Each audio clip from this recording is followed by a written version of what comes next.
కాకినాడ జిల్లా పిఠాపురం మున్సిపల్ కార్మికులు తమ హక్కులకై చేపట్టినటువంటి నిరావాదిక సమ్మెకు శాఖ రామకృష్ణ ఆధ్వర్యంలో ముత్యాల అప్పారావు అధ్యక్షన జరుగుతున్నటువంటి సమ్మె మూడవ రోజుల్లో భాగంగా మున్సిపల్ ఎదురుగా చేపట్టినటువంటి సమ్మెలో అర్ధనగ్న ప్రదర్శన రూపంలో నిరసనలు తెలియజేశారు.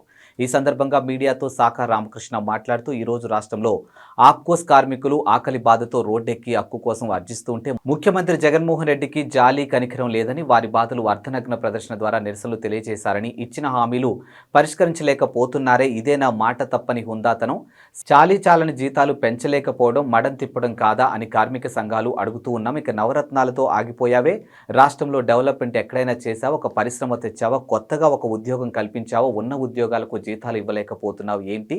నీ ఉద్దేశం ఇది ప్రజాస్వామ్యం అనుకుంటున్నావా, ఇక జనం లేని అడవి అనుకుంటున్నావా? ఇక పాదయాత్రలో జీతాలు పెంచుతానన్నావు, పెంచు, ఇక పర్మనెంట్ చేస్తానన్నావు, ఆశగా ఎదురు చూస్తున్నారు, చెయ్యి. వారి సమస్యలు పరిష్కరించకపోతే ఏఐటీసీ అండగా ఉంటాం, ఖచ్చితంగా వారి తరపున పోరాడతామని హెచ్చరించారు. ఈ కార్యక్రమంలో యూనియన్ పారిశుద్ధ్య డైవర్సు సులభ్ కాంప్లెక్స్ కార్మికులు పాల్గొన్నారు.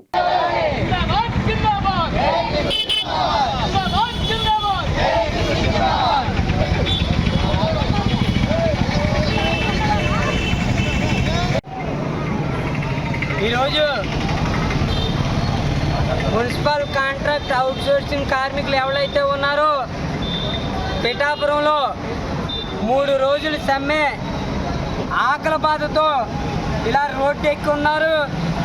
అయినా కూడా ఏపీ రాష్ట్ర ముఖ్యమంత్రి జగన్మోహన్ రెడ్డి గారికి ఏమాత్రం జాలి కనికరం లేకుండా వీళ్ళ రోడ్డు అంట వీళ్ళ కన్నీరు ఏరిలై పారుతున్నా కూడా ఇవాళ పట్టించుకోవట్లేదు.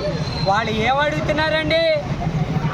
ఆయన ఏదైతే పాదయాత్రలో హామీ ఇచ్చారో సమాన పనికి సమాన వేతనం నువ్వే కదా ఇస్తానన్నావు, పర్మనెంట్ నువ్వే కదా చేస్తానన్నావు. ఇలాంటి నువ్వన్నాయి మర్చిపోయి ఇలా కార్మికులను బాధ పెడితే ఎలాగని మేము ఏఐటీసీగా అడుగుతా ఉన్నాం. తప్పు జగన్మోహన్ రెడ్డి, నువ్వు దిగిరా. ఇవాళ 3వ రోజుకి సమ్మె సాగుతూ ఉంది. నువ్వు దిగొచ్చి వీళ్ళ కార్మికుల సమస్యల్ని మీరు పరిష్కరించాలని మేము ఏఐటీసీగా మేము అడుగుతూ ఉన్నాం. మీరు ఇవాళ నవరత్నాలని డబ్బులు పంచుతూ ఉన్నారు, సంక్షేమ పథకాలని డబ్బులు పంచుతూ ఉన్నారు. ఈ కార్మికులు సమస్యలు మీకు బాధ్యత లేదా అని ఇవాళ మేము పిఠాపురం నుంచి అడుగుతున్నాం. ఇవాళ 3వ రోజు చేరుకుంది. నువ్వు ఎంతకాలం మొండిగా ఉంటే మా సమ్మె అంత ఉద్రిక్త చేస్తాం. నువ్వు దిగొచ్చే వరకు, మా డిమాండ్లు నెరవేరే వరకు ఈ సమ్మె కొనసాగుతుందని ఇవాళ పిఠాపురం నుంచి మీకు హెచ్చరికలు జారీ చేస్తూ ఉన్నాం.